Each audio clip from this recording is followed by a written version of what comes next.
Evangelio de nuestro Señor Jesucristo según San Mateo. Gloria a ti, Señor.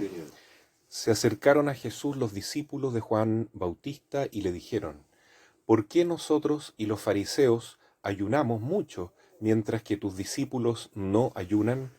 Jesús les respondió: ¿acaso los amigos del esposo pueden estar tristes mientras el esposo está con ellos? Llegará el momento en que el esposo les será quitado y entonces ayunarán.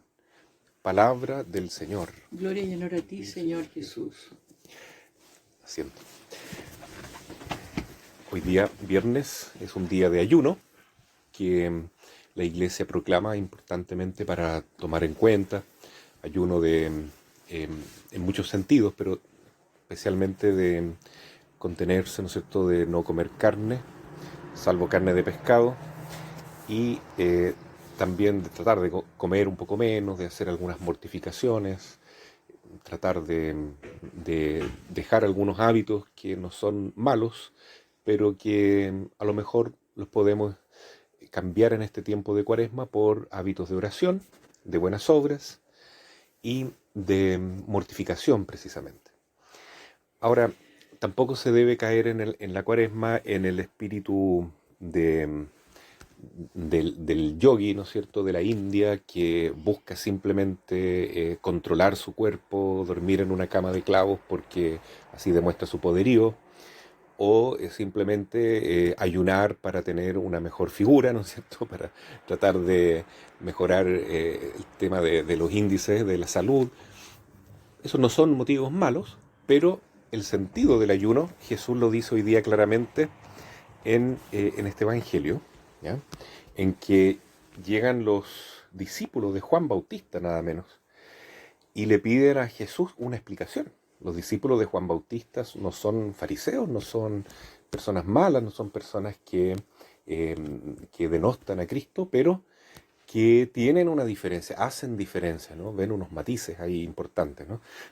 Juan Bautista es muy, muy estricto, muy severo consigo mismo, y los discípulos de Juan Bautista también, ¿ya? Ayunan mucho, dice: nosotros ayunamos mucho, pero tus discípulos no ayunan, Jesús. Explícanos por qué. Y Jesús les da una buena explicación.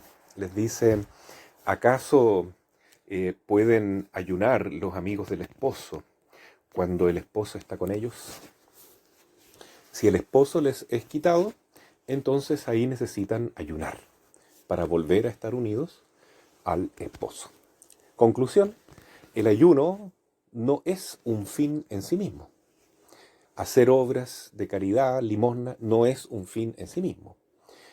Hacer oración inclusive no es un fin en sí mismo, porque todo eso se puede utilizar, como veíamos en el miércoles de ceniza, como un modo de aparentar santidad ante los hombres y no tener una intención verdadera de unirnos a Dios, ¿no?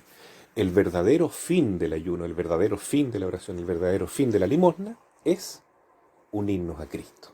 Eso es lo que dice Jesús. Mientras los discípulos están felices con Jesús, no tienen por qué ayunar según Jesús, porque están con el esposo.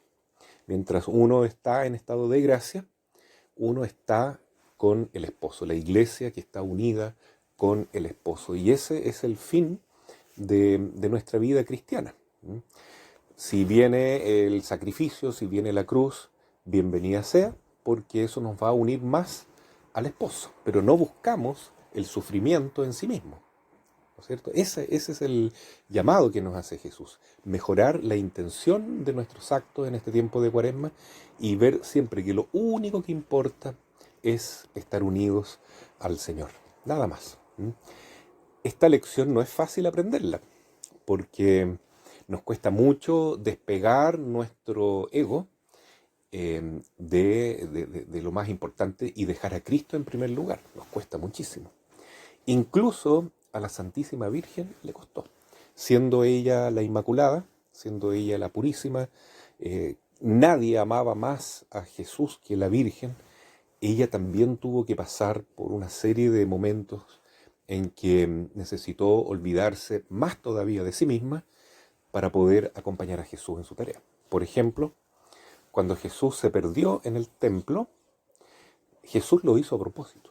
él quiso quedarse más días en el templo para hablar con los doctores de la ley, para enseñarles, para instruirles, para ahora que él era mayor de edad, poder cumplir su misión cabalmente, porque él vino a evangelizar. Creo que era mayor de edad. ¿Cuántos años? 12 años, ¿no es cierto? Exacto. Y entonces se quedó ahí 3 días en el templo, evangelizando a los doctores de la ley. Y cuando la Virgen, que lo ha pasado súper mal en estos 3 días, fueron días muy dolorosos, ¿no? Para ella y para San José, se encuentra con el niño en el templo, entonces le hace una gran cobranza. ¿Por qué nos has hecho esto? Tu padre y yo te buscábamos angustiados. Bueno, tiene toda la razón la Virgen de decir eso como mamá. Pero Jesús le da como una lección que es muy difícil que lo hubiera entendido sin ese dolor, ¿ya? Era la única manera que ella entendiera que él ahora ya era un mayor de edad. 12 años en Israel era mayor de edad. Y tenía que cortar el cordón umbilical con la Virgen y con San José inclusive. Y por eso le responde, eh, yo debo hacer la voluntad de mi Padre. Para eso he venido. ¿Mm? No sabían que yo debo hacer la voluntad de mi Padre. Entonces le está dando una lección a la Virgen. No le está diciendo que ella actuó mal, pero le está diciendo ahora pasamos a una nueva etapa. Todo seguidor de Jesús tiene que ir cada vez muriendo más a sí mismo. ¿Para qué? Para que ya no viva yo, sino que viva Cristo en mí. Eso es entonces el sentido que tiene la Cuaresma, es poder preparar nuestro corazón para vivir realmente la Pascua con el Señor en la Semana Santa y que resucitemos con Cristo. Si sufrimos con Él viviremos, y si pasamos esta Pascua con Él vamos a poder vivir cada vez más unidos.